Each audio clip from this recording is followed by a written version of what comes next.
যেমন আপনার chronic diarrhoea, irritable bowel syndrome, তাই না? এখানে পেশেন্টের কোনো সিগনিফিকেন্ট ওয়েট লস নাই, দ্যাট ইজ নট। আমি একটা জিনিস বুঝি না, আমি পরীক্ষা হলে মাঝে মাঝে জিজ্ঞেস করি যে tell some causes of chronic diarrhoea, এবং frequently students are telling that E coli, তারপরে Klebsiella, others organism, Clostridia.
Biliary disorder, এগুলো এই হেডলাইনে আমরা ম্যালাবজর্পশনটাকে মনে রাখার চেষ্টা করি। তাহলে স্মল বাউল ডিজঅর্ডার গুলা, lot of disease, coeliac disease, tropical sprue, তারপর Whipple's disease,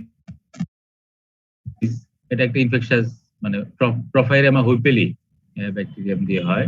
eosinophilic gastroenteritis, small bowel resection বা short bowel syndrome, Crohn's disease,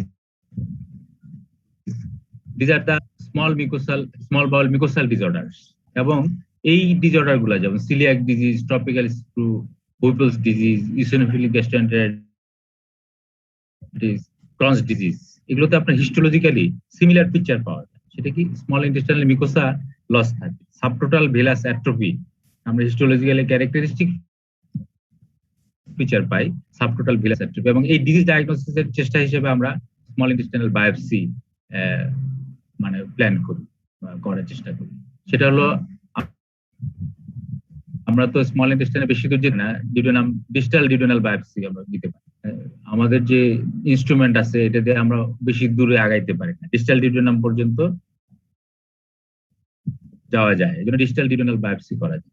that will represent the diseases like সিলেট disease, tropical sprue or Crohn's disease, যে subtotal villous atrophy. এটাতেও আপনার malabsorption হচ্ছে কি lymphoma, carcinoid, infection যেমন tuberculosis, very common in our country, intestinal tuberculosis, হ্যাঁ, lymphatic obstruction করে malabsorption করতেছে। ক্যাপোসিস সার্কোমা, যেটা associated with HIV infection, Kaposi's sarcoma, sarcoidosis, granulomatous disease, this are the causes of lymphatic obstruction. তাহলে small bowel mucosal disorders, এগুলো একটু খেয়াল রাখবেন। Coeliac disease, tropical sprue, Whipple's disease, eosinophilic gastroenteritis, small bowel বা short bowel syndrome, যেটাকে আমরা বলি blind loop syndrome, Crohn's disease, lymphatic obstruction হতে পারে lymphoma, carcinoid, tuberculosis, very common lymphoma, tuberculosis, sarcoidosis, এই কয়টা জিনিস তো অন্তত মনে রাখবেন। Carcinoid, malignancy, Kaposi's sarcoma, retroperitoneal fibrosis, pancreatic disease, pancreatic disease, chronic pancreatitis, acute pancreatitis, acute না, একিউটে তো ম্যালাবজর্পশন হবে, একিউট না, ক্রনিক প্যানক্রিয়াটাইটিস, প্যানক্রিয়াটিক মেলিগনেন্স। আর ব্যাকটেরিয়াল ওভারগ্রোথ, যেটা হলো motility disorder, scleroderma, fistula, small intestinal diverticula.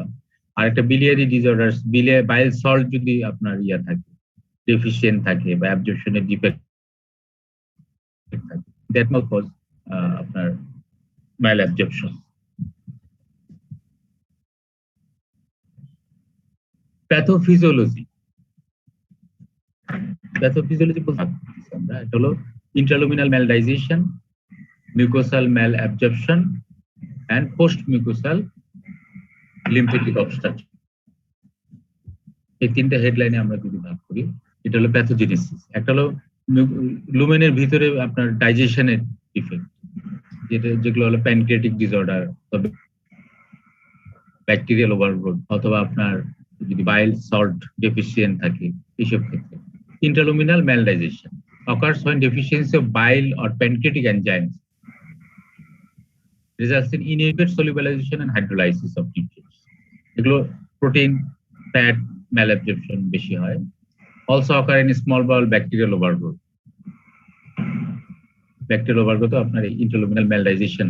Mucosal malabsorption, যেটা আমরা বলছি যে small intestinal mucosal disorders that lead to mucosal malabsorption, যেমন সিলিয়াক ডিজিজ, ক্রনস ডিজিজ বা টিউবারকুলোসিস। টিউবারকুলোসিস লিম্ফেটিক অবস্ট্রাকশন হয়। এগুলো হলো mucosal malabsorption। Small bowel resection মানে এরিয়া অফ অ্যাবজর্পশন যদি কমে যায়, স্মল বাউল রিসেকশন।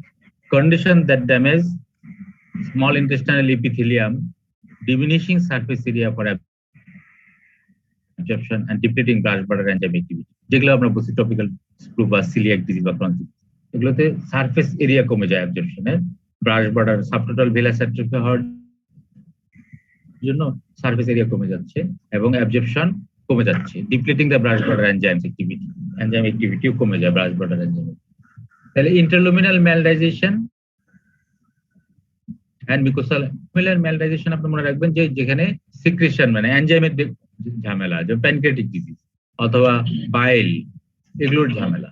তাহলে আর মিউকোসাল ডিসঅর্ডার যেগুলো হচ্ছে আপনার সিলিয়াক ডিজিজ, টপিক্যাল স্ক্রু বা other disorders, Crohn's disease. Post mucosal অবস্ট্রাকশনে এখানে টিউবারকুলোসিসটা নিয়ে আসবে, কার্সিনোমা, টিউবারকুলোসিস, তারপর সার্কোডোসিস। এগুলো হলো post mucosal lymphatic obstruction. Prevent uptake and transport of absorbed lipid into the lymphatic vessels. Increased pressure in the vessel results in leakage into the intestinal lumen, resulting in protein losing enteropathy. তাহলে এখানে হচ্ছে যে lymphatic drainage যেহেতু হচ্ছে না, মানে obstruction বার হচ্ছে, এবং এটা প্রেসার ক্রিয়েট করার জন্য এটা লুমেন থেকে মানে মিউকাসা থেকে লুমেনে চলে আসছে। এটাকে বলছে protein losing enteropathy. Lymphoma, carcinoma, tuberculosis বা কার্সিনয়েড, সার্কোডোসিস এগুলো post mucosal lymphatic obstruction. This are pathogenesis, pathophysiology. তাহলে একটা হলো interluminal maldigestion, mucosal malabsorption and post mucosal lymphatic obstruction. তাহলে ইন্টারলুমিনাল ম্যালডাইজেশন আপনি প্যানক্রিয়াটিক এবং বিলিয়ারি ডিজিজগুলো সিক্রেশন কমানোর জন্য হচ্ছে বা ডিফেক্ট থাকার জন্য। মিউকোসাল malabsorption হচ্ছে mucosal disorders, small intestine mucosal disorders like coeliac disease, topical sprue, Crohn's disease etcetera. And post mucosal lymphatic অবস্ট্রাকশনে আপনি টিউবারকুলোসিস মানে তারপর সার্কোডোসিস, গ্রানুলোমাটাস ইনফ্লামেশন অথবা রেট্রোপেরিটোনিয়াল ফাইব্রোসিস যেগুলো বলছি, লিম্ফোমা, কার্সিনয়েড এটসেট্রা। এখন আসেন যে অসমোটিক ডায়রিয়া করে আর স্টেটুরিয়া করতে পারে। অনেকে দেখবেন ওয়াটার স্টুলও হইতে পারে। বিভিন্ন কম্পোনেন্টের ম্যালঅ্যাবজর্পশনের জন্য বিভিন্ন রকম ফিচার আছে। অসমোটিক ডায়রিয়া ক্যারেক্টারিস্টিক্যালি কার্বোহাইড্রেট ম্যালঅ্যাবজর্পশনকে সিগনিফাই করে, আর স্টেটুরিয়া সিগনিফাইজ আপনার ফ্যাট ম্যালঅ্যাবজর্পশন। তো অসমোটিক ডায়রিয়া এটা আমরা অসমোলালিটি যদি মেজার করি, স্টুলের অসমোলালিটি এবং প্লাজমা অসমোলালিটি সিমিলার থাকে। 290 মিলিঅসমোল পার কেজি। এখন অসমোটিক যে গ্যাপ এটা মেজার করা যায় স্টুলে, আমাদের দেশে প্র্যাকটিস নাই। তো করতে পারলে আমরা অসমোটিক ডায়রিয়া বা অন্য ডায়রিয়া থেকে আলাদা করতে পারতাম। খুব ইজি জিনিস, যে একটা হলো মেজার্ড অসমোলালিটি অফ দ্য স্টুল, স্টুলের অসমোলালিটি আপনি ল্যাবে মেজার করলেন, আর আরেকটা হলো এস্টিমেটেড অসমোলালিটি, সেটা হলো ইলেকট্রোলাইটস যদি মেজার করেন, sodium plus potassium into 2, this is the estimated osmolality. আর সেটা থেকে মেজার্ড অসমোলালিটি যদি মানে সাবস্ট্রাক্ট করেন, তাহলে you will find the osmotic gap. এটা আমরা অসমোটিক ডায়রিয়াকে আমরা কনফার্ম করতে পারি যে এই গ্যাপটা usually not more than 50 milliosmol per KG. This gap, when this gap is beyond 75 something, তখন আমরা বলছি যে increased osmotic gap, that is osmotic diarrhoea. এটা অসমোটিক ডায়রিয়া আমরা কনফার্ম করতে পারি। আর কমন কজ হলো carbohydrate malabsorption laxative abuse and malabsorption syndrome. Malabsorption সিনড্রোমের অন্যান্য ডিজিজগুলোতেও আপনার অসমোটিক ডায়রিয়া হতে পারে। তাহলে এগুলো কমন কজ। আরেকটা বলছে যে পেশেন্ট যদি এনিগমেটিক ডায়রিয়া, পেশেন্টের মানে এনিগমেটিক মানে বিভ্রান্তিকর, পেশেন্টের ডায়রিয়া বলতেছে কিন্তু আপনি কোনো হিস্ট্রি বা এক্সামিনেশন কোনো ক্লু পাচ্ছেন না, this is a cause of laxative, মানে সে ল্যাকজিটিভ খাচ্ছে হয়তো হিস্ট্রিতে বলেই নাই বা আপনি জানেনই না। যে ল্যাকজিটিভ মিসইউজ, এটা একটু মাথায় রাখতে হবে যে বলছে এনিগমেটিক ডায়রিয়া। চিন্তা করবেন antacid, even antacid, aluminium containing antacid, that may also cause আপনার ডায়রিয়া, যেটা ম্যালঅ্যাবজর্পশনের মতো পিকচার আছে। তাহলে osmotic diarrhoea, diarrhoea caused by injection or malabsorption of osmotically active substance is called osmotic diarrhoea. Normally fecal osmolality, serum osmolality equal, and there is increased gap, osmotic gap more than 75 milliosmol per kg. R osmotic gap টা কি? It is the measured osmolality of the stool minus estimated stool osmolality. Estimated stool osmolality কি?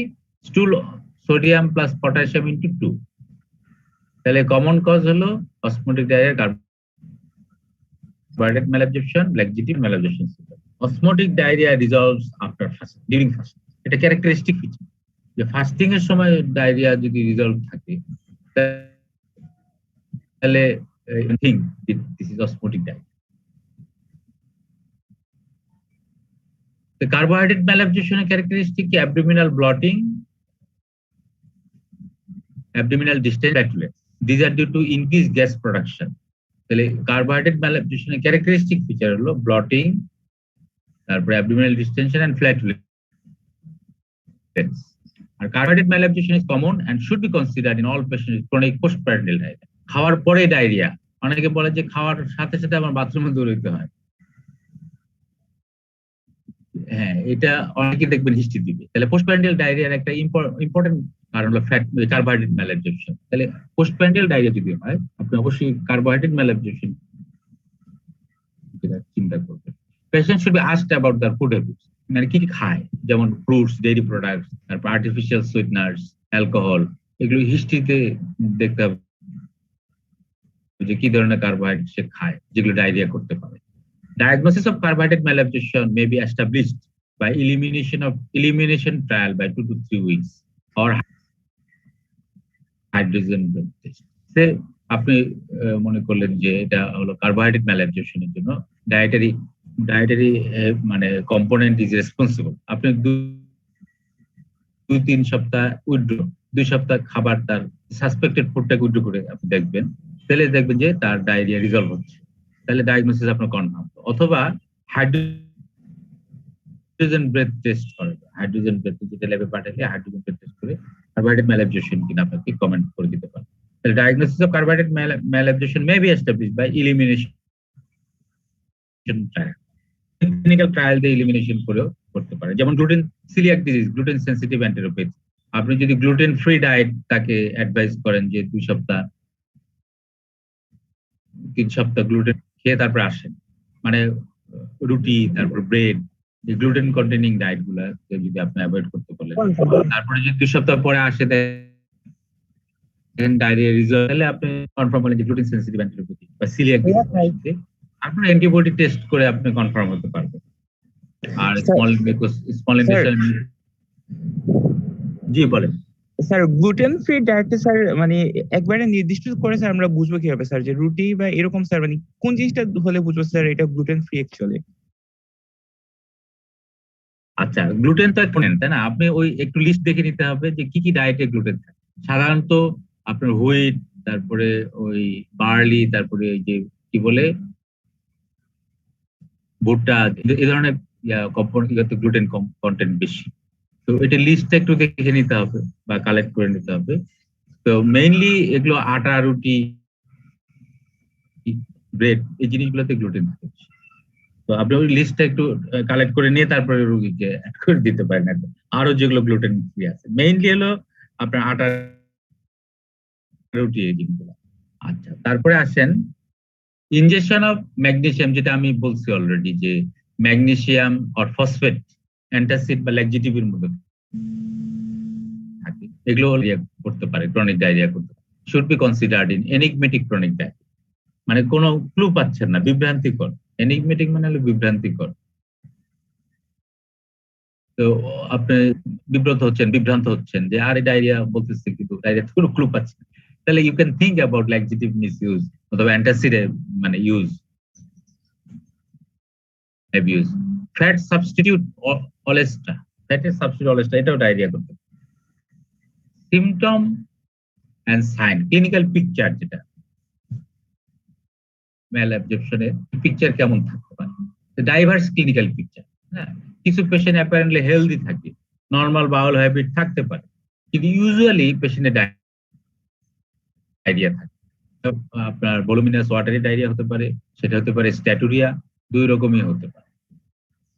তাহলে অনেকের আবার বাউল habit মানে almost নর্মালও থাকতে পারে আর কি। তাহলে এই few patient have apparently normal bowel habit, but majority of the patient presents with diarrhea, and diarrhea is usual and maybe watery or voluminous and voluminous maybe আরেকটা জিনিস যে স্ট্যাটুরিয়া, এটা একটা ডিসক্রিপশনটা খুব ভালো করে মনে রাখবেন, এবং যদি ম্যাল অ্যাবজর্পশন কেস প্রেজেন্ট করেন তাহলে এই স্ট্যাটুরিয়ার ডিসক্রিপশন খুব সুন্দর করে দেওয়া উচিত। যেটা আমি যতগুলো পয়েন্ট আমার মনে হয়েছে আমি লিখছি, সেগুলো হলো pale, bulky, frothy, offensive stool that floats on toilet. প্যানের মধ্যে দেখবেন যে ভাসতেছে, কি জন্য? Due to increase air content, এই জন্য ভাসে।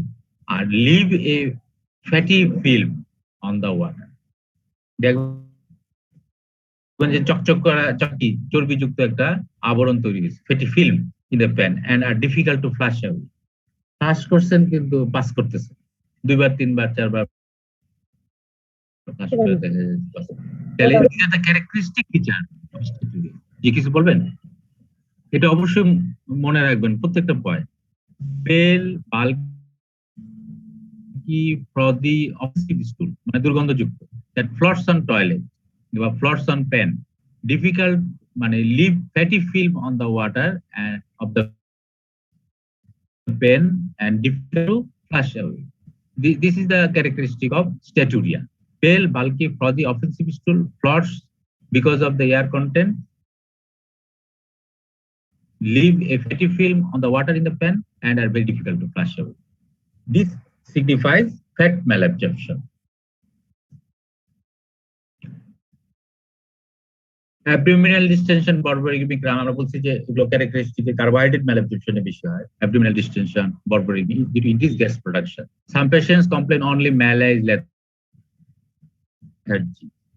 বর্ণনা টর্ণনা অনেকে দেয় না, অনেকে বাউল ডিস্টারবেন্সের কথা তেমন বলে না, কিন্তু লেথার্জি, উইকনেস, হ্যাঁ, এই জিনিসগুলো ম্যালাইজ, এগুলো কমপ্লেন করতে পারে অনেক। Symptom, other symptom related to deficiency of different nutrients, vitamins, minerals, trace elements বা মেজর নিউট্রিয়েন্টস, যেরকম কার্বোহাইড্রেট, প্রোটিন, ফ্যাট, ডেফিসিয়েন্সির যে ফিচার গুলো সেগুলো কমপ্লেইন করতে পারে। আপনি এক্সামিনেশনে সেই ফাইন্ডিংস গুলো পেতে পারেন। এটা আমরা একটু প্রথমেই দেওয়ার চেষ্টা করছি যে জিনিসটা, সেটা হলো পেশেন্ট থাকে লিন এন্ড থিন থাকতে পারে, এক্সট্রিম ম্যালনিউট্রিশন। আমরা যে ওয়ার্ডে যে পেশেন্ট গুলো পাই তাদের সিগনিফিকেন্ট ম্যাল অ্যাবজর্পশন বা সিগনিফিকেন্ট ম্যালনিউট্রিশনের ফিচার থাকে বেশিরভাগ ক্ষেত্রে। একদম আর্লি স্টেজে আসলে পেশেন্ট গুলো আমরা ওয়ার্ডে পাই না, অ্যাডভান্স স্টেজে পেশেন্ট লিন এন্ড থিন। আপনি ম্যাল অ্যাবজর্পশনের পেশেন্ট দেখবেন ওয়ার্ডে যে লিন এন্ড থিন, একদম চাপা ভাঙা বলি, চুলগুলো একদম ধূসর, তারপরে দেখবেন যে হাড্ডি গুলা দেখা যাচ্ছে চাপা ভাঙা, চোখগুলো ভিতরে ঢুকে যাচ্ছে, তারপরে রিব কেস, আপনি রিব গুলা দেখতে পাচ্ছেন, পিঠের দিকে তাকাইলে ভার্টিব্রাল কলামটা দেখবেন প্রমিনেন্ট হয়ে আছে, একদম স্ক্যাফয়েড অ্যাবডোমেন, আইলিয়াক টেস্ট দেখবেন prominent iliac test. Depression, night blindness, deficiency. Night blindness কেন হবে? Vitamin A deficiency indicates night, মানে night blindness indicates vitamin A deficiency. Gum bleeding, gum hypertrophy, vitamin C বা other deficiency. Diarrhoea, abdominal distension, oedema, oedema due to hypoalbuminaemia, সেটা হতে পারে আপনার less intake অথবা due to protein loss, তাই না? Protein losing enteropathy যেটা বলছেন, প্রোটিন লস হচ্ছে। Tingling, numbness, paraesthesia due to peripheral neuropathy. Peripheral neuropathy, tingling, numbness, paraesthesia এইসব ফিচার গুলো থাকতে পারে। এটা ভিটামিন B12 বা other vitamin deficiency, vitamin B1 deficiency বা কি বলে স্যার টিংলিং সেন্সেশনটা মানে পেশেন্ট এসে কি বলবে? টিংলিং পেশেন্ট কি বলবে? পেশেন্ট সাধারণত যেটা আমি শুনি যে ঝিনঝিন করে, হাত পা স্যার ঝিনঝিন করে, অনেকে বলবে হাত পা কামড়ায়। এটা হলো, আমি বলি যে টিংলিং মানে ঝিনঝিন করে যেটা বলে এটাকে টিংলিং বলে। অনেকে বলে যে হাত পা অবশ অবশ লাগে, মানে প্যারাস্থেসিয়া, এটাকে প্যারাস্থেসিয়া, অথবা বলে যে শিশির করে, এটাও প্যারাস্থেসিয়া। মানে ইনক্রিজ সেন্সেশন অথবা ডিমিনিশ সেন্সেশন দুটাই হতে পারে। আবার অনেকে বলে যে কামড়ায়, হ্যাঁ, অনেকে বলে যে নামনেস, যেটা বললেন প্যারাস্থেসিয়া বা নামনেস, অবশ লাগে, এইভাবে বর্ণনা করে পেশেন্ট। জলে অনেকে বলে মানে হাত পা জ্বালা পড়া করে, তাই না, বার্নিং। তো this are the features of peripheral neuropathy.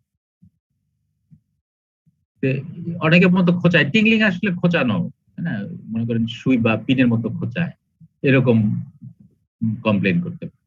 পেশেন্টের বোন পেইন, হাড়িতে বলতে হাড়ির ভিতরে ব্যথা, কি জন্য হতে পারে? অস্টোমেলেশিয়া, কমনলি ম্যাল অ্যাবজর্পশনে আপনার অস্টোমেলেশিয়া বা ভিটামিন ডি ডেফিসিয়েন্সির জন্য আপনার বোন পেইন হতে পারে। Difficulty in standing, proximal myopathy may also be due to osteomalacia. Proximal muscular weakness হতে পারে, টিটেনি হতে পারে পেশেন্টের, যে হাত পা কুকড়ায় আসে, টিটেনি, ক্যালসিয়াম ডেফিসিয়েন্সির জন্য। অস্টোমেলেশিয়া, ভিটামিন এনিমিয়া, এনিমিয়া বিভিন্ন কারণে হচ্ছে, কেন আয়রন, B12, ফলিক অ্যাসিড বা ডেফিসিয়েন্সির জন্য আপনার এনিমিয়া হতে পারে কমনলি।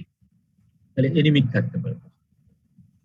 ইমাসিয়েটেড পেশেন্ট, তারা প্রোটিন, মূলত প্রোটিন ম্যালঅ্যাবজর্পশন বা প্রোটিন ডেফিসিয়েন্সির জন্য পেশেন্ট ইমাসিয়েটেড থাকে। দেখা যায় জেনারেলাইজড মাসকুলার ওয়েস্টিং হয়ে আছে। ফেসিয়াল মাসেল মানে ফার্স্ট এফেক্টেড হয় টেম্পোরালিস মাসেল গুলো, ফেসিয়াল মাসেল গুলো, এগুলো প্রথম এফেক্টেড হয়, তারপরে আস্তে আস্তে জেনারেলাইজড মাসেল ওয়েস্টিং হয়ে লিম মাসেলও ওয়েস্টিং হয়। দেখবেন যে হাত পা সরু চিকন হয়ে গেছে, এরকম হতে। আরেকটা ডিসক্রিপশন কি, মানে হেয়ারে অল্প কয়েকটা পয়েন্ট এটা মনে রাখবেন, যে ড্রাই, থিন, লাস্টারলেস, মানে চুলের যে ঔজ্জ্বল্য, লাস্টার, সেটা থাকে না, গ্রে, ধূসর বর্ণ, স্পার্স, মানে পরিমাণে কমে গেছে, সংখ্যা কমে গেছে, বিরল হয়ে গেছে। তাহলে হেয়ার থাকবে কি dry, thin, lustreless, grey, sparse hair. আর একটা হলো কর্কস্ক্রু হেয়ার হয় স্কারভিতে, ভিটামিন সি ডেফিসিয়েন্সি যদি হয় স্কারভিতে কর্কস্ক্রুর মতো, আমরা ছবি দেখবো অবশ্য, কর্কস্ক্রুর মতো পেঁচানো পেঁচানো চুল থাকে, মানে লোম। Wasting of the muscle, sunken eyes, pale looking.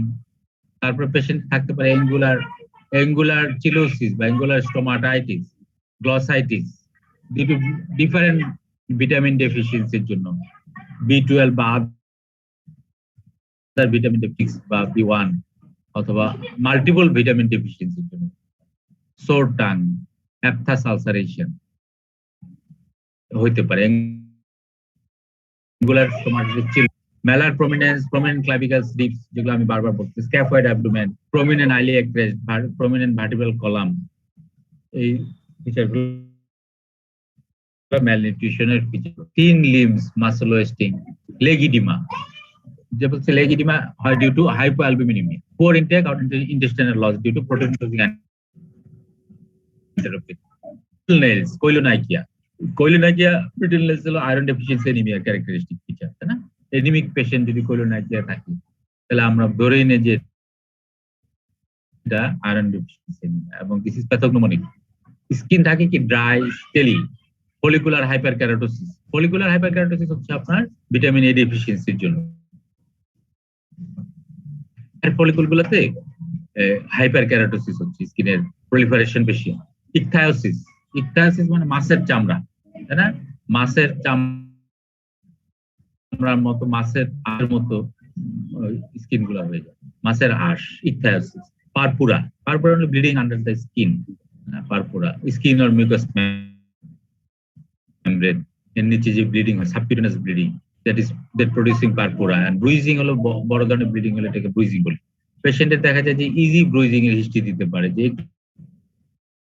একটু চাপ লাগলেই কালো হয়ে যায় বা লাল হয়ে যায়, ব্লিডিং, পোর উন্ড হিলিং, কেটে গেলে শুকাইতে চায় না, পিগমেন্টেশন, এই জিনিসগুলো স্কিনে চেঞ্জ হতে পারে, ড্রাই স্ক্যালি স্কিন,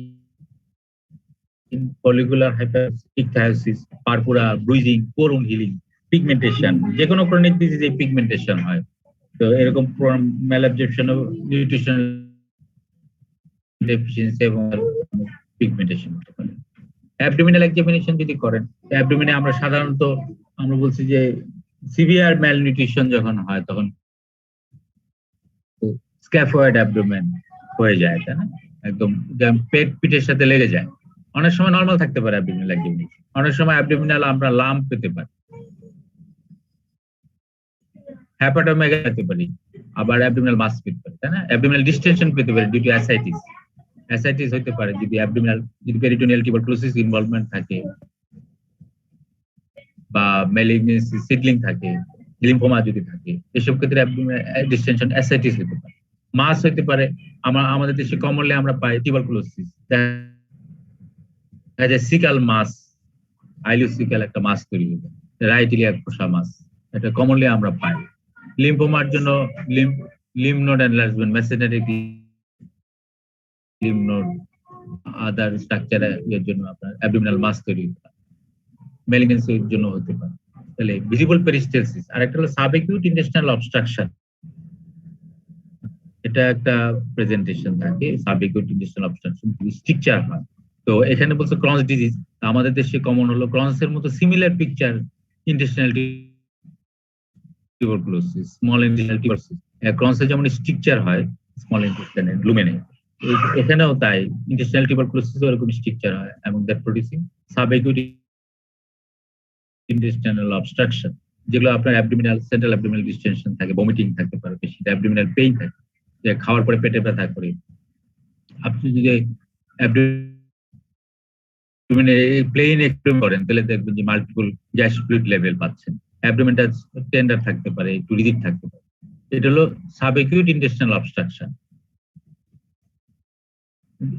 আমাদের দেশে কমন কজ হলো ইন্টেস্টাইনাল টিউবারকুলোসিস। আপনি যদি সাবএকিউট ইন্টেস্টাইনাল অবস্ট্রাকশন একটা কনফার্ম প্রেজেন্টেশন পান, পেশেন্টের এমনি ম্যালনিউট্রিশনের ফিচার আছে, সাবএকিউট ইন্টেস্টাইনাল অবস্ট্রাকশন আছে, you should think about intestinal tuberculosis repeatedly, until unless prove otherwise, আপনি অবশ্যই চিন্তা করবেন যে this may be a case of intestinal tuberculosis. তাহলে অ্যাবডোমিনাল এক্সামিনেশন এই জিনিসগুলো আমরা মোটামুটি বলছি, তাই না, ডিপ্রেশন, নিউট্রিশনাল ডেফিসিয়েন্সি যে ফিচার গুলো, এটা আপনার ডেভিডসনের ছবি, একটু ছবিটা মনে থাকে, ডিপ্রেস থাকবে, তাই না পেশেন্ট, আর এখানে নাইট ব্লাইন্ডনেস বলছে, ভিটামিন এ ডেফিসিয়েন্সি, এনিমিয়া তো আমরা বললাম, iron, folate, B12 deficiency, angular spondylitis, bleeding gum, vitamin C deficiency, আচ্ছা, distension of the abdomen, diarrhoea, steatorrhoea, follicular hyperkeratosis বলছে, vitamin A deficiency, poor wound healing, vitamin C, protein, zinc deficiency, acrodermatitis enteropathy, zinc deficiency, koilonychia, paraesthesia, tetany, calcium, magnesium, inflammatory bowel disease, Crohn's ডিজিজের জন্য clubbing হতে পারে, osteomalacia, rickets, vitamin D deficiency, calcium deficiency, muscular wasting, vitamin D deficiency, proximal weakness, protein deficiency, protein malnutrition, peripheral neuropathy, peripheral oedema, this are the features.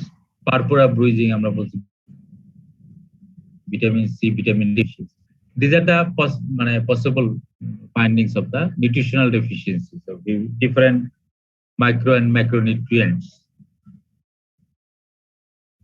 এটা হলো আমার ওয়ার্ডের একটা হলো কোইলোনাইকিয়া, কি হয়, থিন, ফ্ল্যাট, তাই না, স্পুন শেপ, স্পুনের মতো, স্পুন নেই, এটা একটু ভালো বোঝাচ্ছে, এটা তো বোঝাচ্ছে, তাই না, স্পুনিং হচ্ছে, ফ্ল্যাট এবং থিন, এই যে এটাও বোঝাচ্ছে। তাহলে এটা হলো কোইলোনাইকিয়া, আমাদের ওয়ার্ডের পেশেন্ট। অ্যাঙ্গুলার স্টোমাটাইটিস, তাই না, অ্যাঙ্গুলার স্টোমাটাইটিস আর গ্লসাইটিস,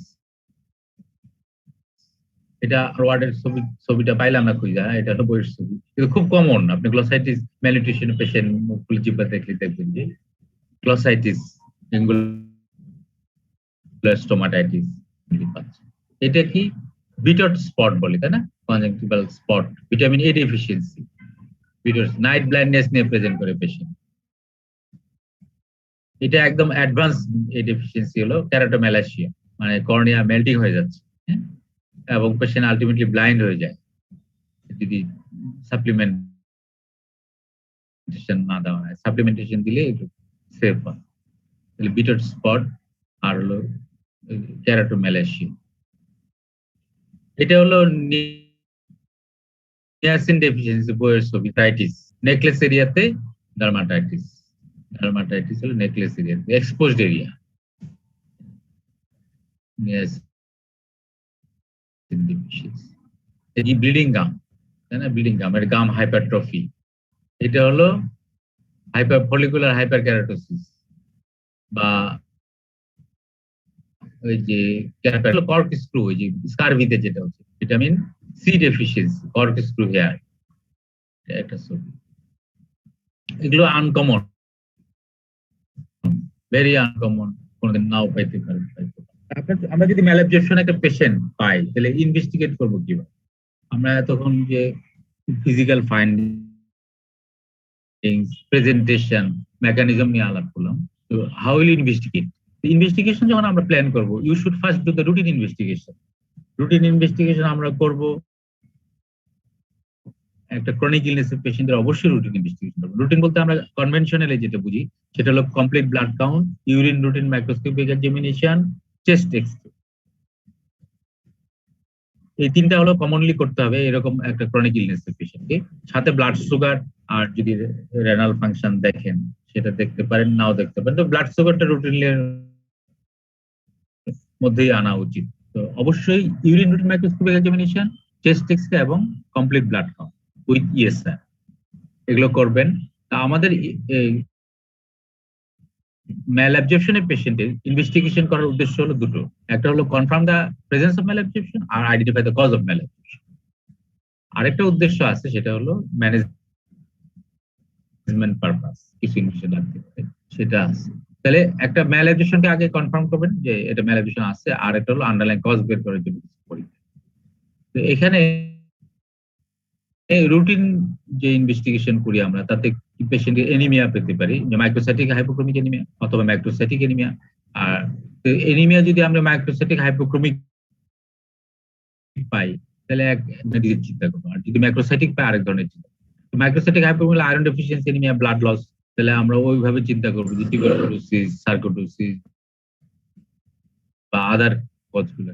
আর যদি ম্যাক্রোসাইটিক এনিমিয়া চিন্তা করি তাহলে B12 folic acid, megaloblastic anaemia, যেগুলো এই জিনিসগুলো কজ কিনা। তাহলে এখানেও টিউবারকুলোসিস বা আদার কজ আসতে পারে, ইন্টেস্টাইনাল লিম্ফোমাও আসতে পারে cause. Increased prothrombin diet, vitamin K deficiency. আর যে বায়োকেমিক্যাল টেস্ট যেগুলো করি তাতে হাইপোঅ্যালবুমিনেমিয়া, হাইপোক্যালসিমিয়া, সব হাইপো, তাই না? হাইপোফসফেটেমিয়া, লোজিং যদি আমরা টেস্ট করি পাবো। Test to confirm fat and protein malabsorption should be perfect. তাহলে fat malabsorption, protein malabsorption confirm করব কিভাবে করব? রুটিন স্টুল স্টাডি যদি করি আমরা, স্টুল যদি স্টাডি করি, স্টুলে আমরা আমাদের দেশে আমরা ওভা, প্যারাসাইট এগুলো দেখতে পারি। ইলেকট্রোলাইট যদি করি আমরা, অসমোটিক গ্যাপ মিলে অসমোটিক ডায়রিয়া কিনা এটা বুঝে যায়। আর কোয়ালিটেটিভ সুদান ব্লু, তাহলে ফ্যাট ম্যালঅ্যাবজর্পশন আমরা যদি সুদান ব্লু স্টেইন করি, মানে স্টুলের ফ্রেন্সকে যদি এনশিওর করি, তাহলে আমরা ফ্যাট ম্যালঅ্যাবজর্পশনকে কনফার্ম করতে পারি। A positive faecal fat stain suggest disorder of fat malabsorption. Qualitative, যেটা আগে এক সময় প্র্যাকটিস করা হয়তো, কোয়ান্টিটেটিভ মেজারমেন্ট খুব এম্বারাসিং এবং কাম্বারসাম টেস্ট। দেখা গেল যে 2 দিনের স্টুল বা 24 ঘন্টার স্টুল কালেক্ট করতে হচ্ছে, কালেক্ট করে টোটাল ফ্যাট এস্টিমেশন করা। ইট ওয়াজ ভেরি কাম্বারসাম এবং এটা দিনে দিনে উঠে গেছে। আসলে এক সময় ছিল প্র্যাকটিস যে আপনার টোটাল ফ্যাট, স্টুল ফ্যাট এস্টিমেট করতে, যে বালতিতে স্টুল, এক বালতি স্টুল, সারাদিনের স্টুল জমা করে নিয়ে আসছে রোগী, আপনি ওটা ফ্যাট এস্টিমেট করতেছে। তো এই প্র্যাকটিস এখন আর নাই। তো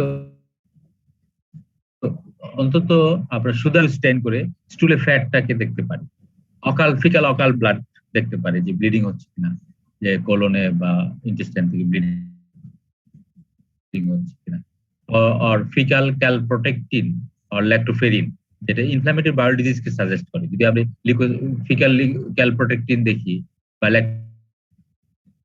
ল্যাক্টোফেরিন দেখি, ইনফ্ল্যামেটরি বাউল ডিজিজ, ক্রনস ডিজিজ কিনা এটা করতে পারি, সাজেস্ট করতে পারি। আর আমাদের দেশে এটা প্র্যাকটিস নাই, স্টুল মাল্টিপ্লেক্স পিসিআরএস, এখানে বাইরের দেশে এটা প্র্যাকটিস আছে। আপনার সহজেই যে অ্যান্টিমোবা হিস্টোলাইটিকা, জিয়ার্ডিয়া, তারপরে আদার যে প্যারাসাইটস, এগুলোকে আমরা ওই পিসিআর স্টাডি করে একটা প্যানেল আছে, এগুলোকে আমরা ডিটেক্ট করতে পারি। এই প্যানেলে দিয়ে দিলে পিসিআর করলে দেখা যায় অ্যান্টিমোবা হিস্টোলাইটিকা হয়, তাহলে আমরা ওখানে রেজাল্ট পেয়ে যাই এবং উইদিন 24 আওয়ার এটা রেজাল্ট পাওয়া যায় পিসিআর। তো এই টেস্ট আমাদের দেশে হয়তো এক সময় অ্যাভেলেবল হবে, তখন করতে পারবেন স্টুল মাল্টিপ্লেক্স পিসিআরএস প্যারাসাইট ডিটেকশনের জন্য। আর যদি history suggestive, history examination finding suggestive of pancreatic disorder, তাহলে আমরা প্যানক্রিয়াটিক ইলাস্টেজ দেখতে পাই, প্যানক্রিয়াটাইটিস স্টুলে প্যানক্রিয়াটিক ইলাস্টেজ দেখতে পাই, ক্রনিক প্যানক্রিয়াটাইটিস ডায়াগনোসিস করা যায়। এখন upper gastrointestinal endoscopy is an very important investigation for diagnosis. আমরা বলছি যে ডিস্টাল ডিউডেনাল বায়োপসি আমরা করতে পারি। আপার গ্যাস্ট্রোইন্টেস্টাইনাল এন্ডোস্কোপি সাথে small bowel biopsy perform intestinal malabsorptive disorder suspected. আমরা ডিস্টাল ডিউডেনাল বায়োপসি করতে পারি, যেখানে আমরা subtotal villous atrophy that may suggest আর স্মল ইন্টেস্টাইনাল মিউকোসাল ডিসঅর্ডার। আর এই ফাইন্ডিংস এবং ডিউডেনাল বায়োপসি থেকে আমরা ডিসিশন নিতে পারি। আর barium follow through, small intestinal pathology যদি আমরা বেরিয়াম ফলো থ্রু করি, তাহলে small intestine enteroscopy is very costly and very rarely done. Enteroscopy আমরা আসলে করতে পারি না, ঢাকায় দু একটা সেন্টারে হয়তো করে, এবং খুব রেয়ার এন্টেরোস্কোপি, ডবল লুমেন এন্টেরোস্কোপি বা ক্যাপসুল এন্টেরোস্কোপি এগুলো করা যায় স্মল ইন্টেস্টাইনাল প্যাথোলজি সার্চ করার জন্য। তো আমরা আমাদের এখানে আমরা বেরিয়াম ফলো থ্রু করতে পারি স্মল ইন্টেস্টাইনাল প্যাথোলজি দেখার জন্য। আবার ওরা বলছে স্মল বাউল এমআরআই করা যায়। তো বেরিয়াম ফলো থ্রু করলে আমরা ওই স্ট্রিকচার বা এই প্যাথোলজি বুঝতে পারি। স্মল ইন্টেস্টাইনাল এমআরআই করা যায়, প্লেন এক্সরে অ্যাবডোমেন করেও কিন্তু আমরা প্যানক্রিয়াটাইটিস ডায়াগনোসিস করতে পারি, প্যানক্রিয়াটিক ক্যালসিফিকেশন দেখা যেতে পারে। প্লেন এক্স আরো সেনসিটিভ হলো সিটি, অথবা আপনার যদি আল্ট্রাসাউন্ড করা যায়, এন্ডোস্কোপিক আল্ট্রাসাউন্ড, এটা প্যানক্রিয়াটিক প্যাথোলজি ডিটেক্ট করা যায়। আরো ফেসিলিটি যেটা ইআরসিপি, তারপরে MRCP, that can detect pancreatic pathology very well. আর বাইল ম্যালঅ্যাবজর্পশন যদি করা যায়, এই টেস্ট আমাদের দেশে মনে হয় না। স্টিকেট, তারপরে সিরাম 7 আলফা হাইড্রোক্সি কোলিস্টেটন, এগুলো ডিটেক্ট করা যায় বাইল ম্যালঅ্যাবজর্পশন। আর আমরা যদি ওই ফিকাল গ্রোথ বা আদার কিছু কোলোনোস্কোপি করতে পারি, তাই না? কোলোনোস্কোপি করে আমরা আমরা আসলে স্মল ইন্টেস্টাইনে দুই রাস্তায়, একটা হলো ডিউডেনাম, ডিস্টাল ডিউডেনাম, আর একটা হলো আইলিওসিক্যাল রিজিয়ন, এই দুইটা এন্ড পয়েন্টে আমরা রিচ করতে পারি। সেটার জন্য আমরা কোলোনোস্কোপি করে আমরা distal end point of the small intestine যেতে পারে, আইলিওসিক্যাল রিজিয়ন, যেখানে স্মল ইন্টেস্টাইনাল প্যাথোলজি গ্রুপ পাওয়া যেতে পারে। আর একটা হলো আপার যে এন্ডোস্কোপি করে আমরা শুরুতে ডিস্টাল ডিউডেনাম, যেটা স্মল ইন্টেস্টাইন স্টার্টিং, সেটাকে বায়োপসি নিতে পারি। এই দুইটা অ্যাপ্রোচে আমরা two end of the small ইন্টেস্টাইনে সহজে যেতে পারি। আর স্মল ইন্টেস্টাইন আরো ভিতরে দেখতে হলে আমাদের কাছে এইড খুব বেশি নাই, সেটা হলো আপনার বেরিয়াম ফলো থ্রু। আমরা বেরিয়াম ফলো থ্রু করে আমরা স্মল ইন্টেস্টাইনাল প্যাথোলজি সম্বন্ধে একটা আইডিয়া। তো এই হলো ইন শর্ট অ্যাবাউট আপনার ম্যালঅ্যাবজর্পশন অ্যাপ্রোচ টু পেশেন্ট উইথ ম্যালঅ্যাবজর্পশন। ম্যালঅ্যাবজর্পশনের বিভিন্ন ফিচার, তারপরে ইনভেস্টিগেশন এবং ডিসিশন। তো আপনাদের যদি কোয়ারি থাকে, কিছু সময় আছে ম্যালঅ্যাবজর্পশন সম্বন্ধে আপনাদের কোনো কি? হ্যাঁ বলেন। স্যার কোন যদি দেখা যায় এরকম স্যার যে হঠাৎ করে একুইট স্যার পেইন হইছে স্যার আর মানে এরকম অ্যাবডোমিনাল ডিসটেনশন, ব্লোটিং, ফ্ল্যাটুলেন্স স্যার এরকম একটা আছে হঠাৎ করে রাতে স্যার। ডিস্টেন্স সেক্ষেত্রে স্যার আমরা ইমিডিয়েট স্যার কি করতে পারি? মানে অ্যাবডোমিনাল পেইন, অ্যাবডোমিনাল ডিস্টেনশন নিয়ে আসছে পেশেন্ট। আচ্ছা, স্যার ধরেন স্যার শুধুমাত্র স্যার এই যে অ্যাবডোমিনাল ডিসটেনশন আছে স্যার এর জন্যই স্যার পেইনটা হচ্ছে স্যার বোঝা যাচ্ছে। আর স্যার ফ্ল্যাটুলেন্সটা মানে বোঝা যাচ্ছে যে স্যার পেটে স্যার মানে গ্যাসের পরিমাণটা বেশি স্যার এটা বোঝা যাচ্ছে স্যার। তো সেক্ষেত্রে স্যার আমরা রিলিফের জন্য স্যার কি করতে পারি? আচ্ছা, এখন ঘটনা হলো যে আপনি দেখবেন অ্যাবডোমিনাল ডিস্টেনশন আর পেইনের সিভিয়ারিটি অ্যাসেস করবেন, এটা ইমার্জেন্সি কিনা। ইমিডিয়েট কিছু করতে হবে মানে যদি পেশেন্টের ইমার্জেন্সি হয় সেক্ষেত্রে, যেমন যদি পেশেন্ট ধরেন অ্যাবডোমিনাল পেইন ডিস্টেনশন হঠাৎ করে বেড়ে গেছে, হয়তো সাবেকুট অবস্ট্রাকশন ছিল, ফুল ইন্টেস্টাইনাল অবস্ট্রাকশন নিয়ে প্রেজেন্ট করছে, তাহলে অবশ্যই আপনি ইমিডিয়েট রিসাসিটেট করতে হবে। তো পেশেন্ট অ্যাসেস করে নিতে হবে আগে যে আসলে ইমিডিয়েট মিজার নেওয়ার মানে গুরুত্ব কত। যদি ওরকম ইমার্জেন্সি পেশেন্ট আসে যে sudden development increase in pain and distinction, তাহলে হয়তো আপনি দেখলেন এক্সামিন করে হিস্ট্রি নিয়ে দেখলেন যে তো ইন্টেস্টাইনাল অবস্ট্রাকশনের ফিচার, তাহলে ইউ শুড গো। আমরা আইভি ফ্লুইড, নাজোগ্যাস্ট্রিক সাকশন, তারপরে অ্যানালজেসিক, অ্যান্টিবায়োটিক, এই যে প্রোটোকল অনুযায়ী আমরা ওইভাবে স্টার্ট করে দিই। যদি ইন্টেস্টাইনাল অবস্ট্রাকশন এটা তো ইমার্জেন্সি, সেক্ষেত্রে অবশ্যই ওইভাবে আসবে। আর যদি দেখেন যে না অ্যাবডোমেন সফট, ডিস্টেনশন হচ্ছে, পেইন মাইল্ড, আপনি প্যারেন্টাল অথবা ওরাল অ্যান্টিস্পাজমোটিক বা আদার ড্রাগ দিয়ে ম্যানেজ করে তারপরে প্রসিড করতে পারেন। আর ইমার্জেন্সি হলে অবশ্যই সাকশন, স্যালাইন, অ্যান্টিবায়োটিক, অ্যান্টিস্পাজমোটিক, এগুলো আমরা প্র্যাকটিস করি। ইন্টেস্টাইনাল অবস্ট্রাকশন বা যদি সে পেশেন্ট দেখলেন যে পারফোরেশনের মতো ফিচার, তো সেইভাবে ম্যানেজ করতে হবে ইমার্জেন্সি হিসাবে। আদারওয়াইজ আপনি প্রসিড করবেন as usual. Very good question. আর কোনো কোশ্চেন? স্যার একটা কোশ্চেন আছে স্যার। হ্যাঁ বলো। স্যার যদি কোনো সার্জারি হয়, যেমন স্যার গ্যাস্ট্রেক্টমি বা এই ধরনের কোনো সার্জারি হয়, সেই ক্ষেত্রে কি স্যার ম্যালাবজেশনটা হইতে পারে কি? হ্যাঁ অবশ্যই। একটা important cause of malabsorption is আপনার কি ব্লাইন্ড লুপ সিনড্রোম বলছি, তাই না? আরেকটা হলো শর্ট বাউল সিনড্রোম। দুটো সিনড্রোমই আছে, তাই না? একটা হলো ব্লাইন্ড লুপ সিনড্রোম, একটা হলো শর্ট বাউল সিনড্রোম। এটা হলো শর্ট বাউল সিনড্রোম মানে ইন্টেস্টাইনাল ডিসেকশন, বুঝে যাচ্ছে যে ইন্টেস্টাইনাল ডিসেকশন হয়েছে। স্মল ইন্টেস্টাইন মনে করেন যে আপনার সার্জারিতে দেখবেন যে প্রায় পেশেন্ট ইন্টেস্টাইনাল অবস্ট্রাকশন নিয়ে, যাদেরকে a significant portion of the intestine should have to be রিসেক্টেড।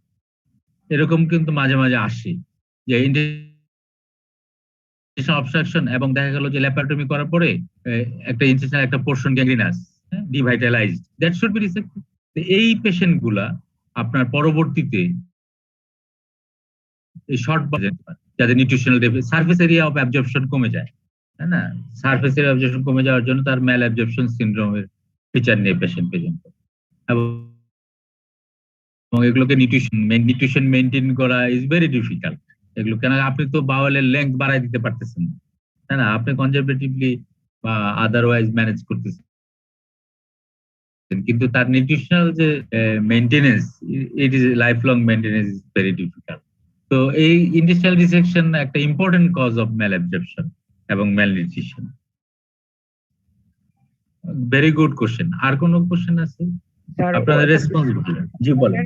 এটা স্যার একটা সম্পূরক কোশ্চেন স্যার। এরকম স্যার আমি যখন স্যার মানে বাসায় এরকম স্যার অবস্থা দেখি স্যার, তো দেখা যায় যে আগে থেকে যখন তারা এরকম মানে অবস্থার সম্মুখীন হন তো ওনারা মানে স্যার যে গ্যাস্ট্রিকের মানে ওই পিপিআই স্যার খেয়ে ফেলেন স্যার।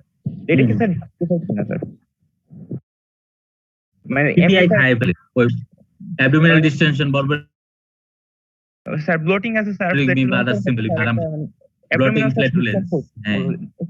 ডিসকমফোর্টের মতো স্যার। তো ওই ক্ষেত্রে স্যার দেখা যায় যে পিপিআই স্যার নেন স্যার, এটা কি জাস্টিফাইড কিনা? ওই ক্ষেত্রে স্যার কি বলা যায়? আমার গ্যাস্ট্রিক বাড়ছে, গ্যাস্ট্রিকের ওষুধ খাইলে আমি তো জিজ্ঞেস করি পেশেন্টকে যে বাবা আপনার পায়খানা কেমন হয়? কয় বাবা গ্যাস্ট্রিক ওষুধ খেলে তো পায়খানা ভালোই হয়। তো এগুলো হলো আসলে পেশেন্টের পারসেপশন। একটা হলো কি, আপনি দেখবেন যে আপনি যে কথাটা বললেন, এই ধরনের পেশেন্ট গুলা আমার মনে হয় যে বেশিরভাগ ফাংশনাল ডিসপেপসিয়া কারো থাকে, ইরিটেবল বাউল সিনড্রোম, কারো থাকে আপনার নন আলসার ডিসপেপসিয়া এরকম বলি। তো এই জিনিসগুলো হয় কি যে যে আমাদের দেশে ড্রাগ ইজ অ্যাভেলেবল। আপনি একটা প্রোটন পাম্প ইনহিবিটর একটা মুদি দোকানেও পাবেন। মানে এটা মুড়ি মুরগির মতো খায়, এবং কি খাইলে যে কি আরাম হয় এটা বলা খুব মুশকিল। দেখা যায় অনেকে এক বলছে পিপিআই খেয়ে আমার পেটটা খুব আরাম হয়েছে, আরেকজন বলছে স্যার কি ওষুধ দিচ্ছেন এটা খেয়ে তো আমার পায়খানা কষ্ট হয়ে গেছে। তো এরকম ভেরিয়েবল রেসপন্স। তো ইউ শুড থিঙ্ক, কোয়ারি করবেন যে দেখবেন পেশেন্টের আসলে সিগনিফিকেন্ট ওয়েট লস বা প্যাথোলজিক্যাল কিনা। দিস ইজ ভেরি ইম্পর্টেন্ট যে অ্যাবডোমিনাল যে ডিসপেপটিক সিমটম অথবা যে ব্লটিং সিমটম এই জিনিসগুলো আসলে প্যাথোলজিক্যাল কিনা। আমরা বলছি যে diarrhoea without weight loss very unlikely due to malabsorption বা ম্যালাবজর্পশন, তাই না? পেশেন্ট ডায়রিয়া বলতেছে, ব্লটিং বলতেছে, ফুলনেস বলতেছে, কিন্তু কোনো ওয়েট লস নাই, তাই না? এই চিন্তা করবে নিউট্রিশনাল কোনো ডেফিসিয়েন্সি নাই, তাহলে চিন্তা করুন whether it is functional disorder, functional dyspepsia. কারণ functional dyspepsia is very common. পরীক্ষার আগে পেটে ভুটভাট করে না, পরীক্ষার আগে টেনশনে বা বাথরুমে বারবার যা পায়খানা করতেছেন, তাই না? এটা খুব কমন। কিন্তু কাজে এই ডিসপেপসিয়া যে সবসময় প্যাথোলজিক্যাল হবে এটা নাও হইতে পারে।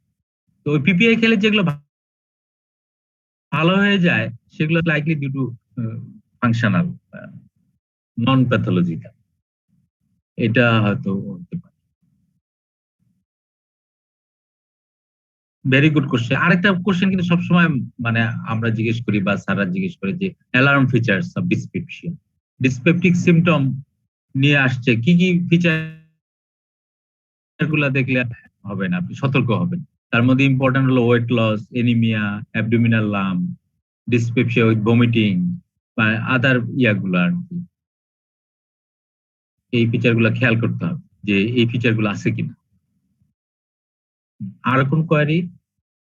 স্যার একটা কোশ্চেন ছিল। জি বলেন। আর ম্যালাবজর্পশন নিয়ে যদি কোনো পেশেন্ট আসে আমরা বুঝতে পারি, তাহলে হচ্ছে মাস্ট ইনভেস্টিগেশন কি কি দেব যদি পেশেন্টটা হচ্ছে মানে আর্থিক অত স্বাবলম্বী না থাকে? কে আসছে ম্যালাবজর্পশন? ডায়রিয়া ওয়েট লস নিয়ে আসছে আর কি, ম্যালাবজর্পশন আমরা মনে করতেছি, তাহলে কি মাস্ট ইনভেস্টিগেশন দেব? আমি ঠিক বুঝতে পারিনি কি প্রেজেন্টেশন, ম্যালাবজর্পশনের প্রেজেন্টেশন? জি স্যার, জি স্যার। ইনভেস্টিগেশন আপনি কস্টলি ইনভেস্টিগেশন আমরা করি না। একটা পেশেন্ট যদি ম্যালাবজর্পশন নিয়ে আসে, আপনি ম্যালাবজর্পশন কনফার্ম করার জন্য আমরা ফিকাল যে টেস্ট গুলা এগুলো তো আমাদের অ্যাভেলেবল না, সিলেটে অন্তত অ্যাভেলেবল না, আমরা করতে পারি না, আমরা করিও না। আমরা আসলে একটা রুটিন ব্লাড কাউন্ট করি যে পেশেন্ট এনিমিক কিনা, ম্যাক্রোসাইটিক ম্যাক্রোসাইটিক, এখান থেকে আমরা অনেকটা ডিসিশন পেয়ে যাই। একটা আপনার যদি ইয়া করেন একটা চেস্ট টিউবারকুলার ওল্ড টিবির শ্যাডো পাইলেন, ওল্ড টিবির ফিচার পাইলেন, আমরা তখন চিন্তা করি যে এটা ইন্টেস্টাইনাল টিউবারকুলোসিস কিনা, তাই না? আর একটা আপনার ইউরিন রুটিন মাইক্রোস্কোপ এক্সামিনেশন করেন, প্রোটিনুরিয়া বা আদার জিনিসগুলো দেখতে পেলেন। আচ্ছা, আর যদি এর সাথে বায়োকেমিক্যাল আর কিছু লাগে, ইলেকট্রোলাইট বা আদার টুকটাক যেগুলো করে নাও লাগে। আর এখন যদি আমরা ইন্টেস্টাইনাল টিবি কনফার্ম করতে পারি, কনফার্ম করতে চাই, যদি ইন্টেস্টাইনাল লাম্প পাই, আমাদের হসপিটালে ফ্যাসিলিটি আছে কোলোনোস্কোপি করার, আমরা একটা ডেট নিয়ে রুগীকে ডিসচার্জ করে দিই। অনেক সময় পেশেন্টের অবস্থা যদি খুব খারাপ হয় তাহলে আমরা ট্রায়াল এনটিটিভি স্টার্ট করে ছেড়ে দিই যে ওই তারিখে এসে কোলোনোস্কোপি করে। কোলোনোস্কোপি যেহেতু আমাদের হসপিটালেই হয়, লেস কস্টলি ডিসকাউন্ট করতে পারি, পোর পেশেন্টে ফ্রিও করতে পারি। কাজেই ডোন্ট থিঙ্ক যে হাজার হাজার টাকা আমরা রুগীকে খরচ করাবো। আমরা আমাদের ইভেন আমরা ব্লাড কাউন্ট একটা করতে না পারলে একটা বেড সাইডে আমাদের ওয়ার্ডে আমরা একটা ইএসআর বসাই দিই যে দেখেন তো ইএসআরটা বেশি কিনা। ইএসআরটা যদি বেশি থাকে তাহলে টিবির পক্ষে যায় আমার, তাই না? যদি ক্লিনিক্যাল সাইন থাকে সাথে, তাহলে একটা হাই ইএসআর পাইলেই তো আমার যথেষ্ট। আমার ইভেন তার সিবিসি আমরা হসপিটাল থেকে ফ্রি করাই দিতে পারি। এই জিনিসগুলো আমরা সব সময় খেয়াল করি, আপনারাও খেয়াল করবেন যে পেশেন্টকে আমাদের প্রোটোকলে আছে দেখি যে আমরা হাজার হাজার টাকা খরচ করাবো, তা কিন্তু সবসময় না। Good thinking, good question. আর কোনো কোয়েরি আছে আপনাদের? আজকে তাহলে ম্যালাবজর্পশন পড়বেন, আজকে ম্যালাবজর্পশন বই থেকে সুন্দর করে পড়বেন, দেখবেন যে অনেক সহজ লাগবে। আর যদি 2 দিন পরে পরে লাগবে, 7 দিন পরে আর কিছু মনে থাকবে কাজে আশা করি আজকে যে একটু ম্যালাবজেশন করে দিবেন, খুব বেশি করার না। হ্যাঁ স্যার, পেশেন্ট কি স্যার ইন্ট্রাভেনাস প্যারেন্টাল কোনো ফুড দিতে হবে নাকি? হ্যালো হ্যাঁ বলেন। স্যার, বলতেছি স্যার পেশেন্ট কি ইন্ট্রাভেনাস কি পেশেন্ট ফুড দিতে হবে কিনা, প্যারেন্টালি কোনো ফুড দিতে হবে কিনা? ফ্লুইড, প্যারেন্টাল ফ্লুইড দিবেন যদি পেশেন্ট ডিহাইড্রেটেড থাকে, ইলেকট্রোলাইট ইমব্যালেন্স থাকে,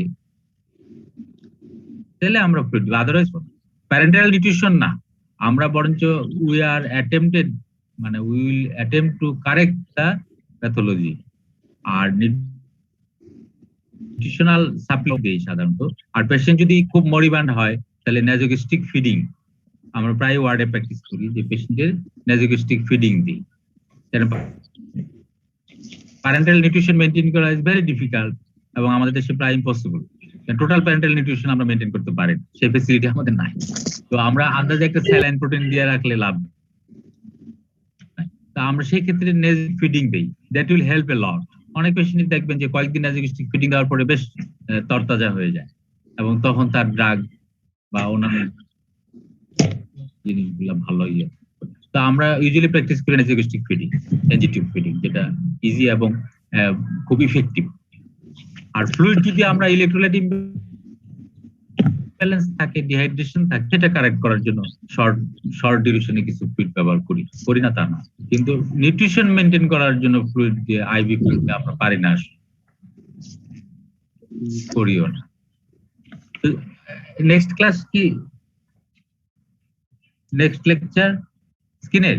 এই ওষুধ দিয়ে তো সকালে চুল আরো বেশি গেছে। আচ্ছা আচ্ছা, না এখন ক্লাস কার? 10টায় সাইকিয়াট্রি। আচ্ছা ঠিক আছে, আপনার ভালো কোয়ারি করছেন। আর আমার রিকোয়েস্ট হলো যে আজকে অবশ্যই ম্যাল অ্যাবজর্পশনটা বই থেকে পড়বেন। 2-3টা বই দিতে বলে, অন্তত একটা বই থেকে পড়বেন ম্যাল অ্যাবজর্পশন। তো থ্যাংক ইউ অল, আপনাদের নেক্সট ক্লাস শুরু হবে। আসছে ভাই আমি আসি। ও আচ্ছা আচ্ছা, শুরু করেন রাহুল, আপনি আসতে দিলেন, আচ্ছা স্টার্ট করেন, আমি শেষ করে দিতে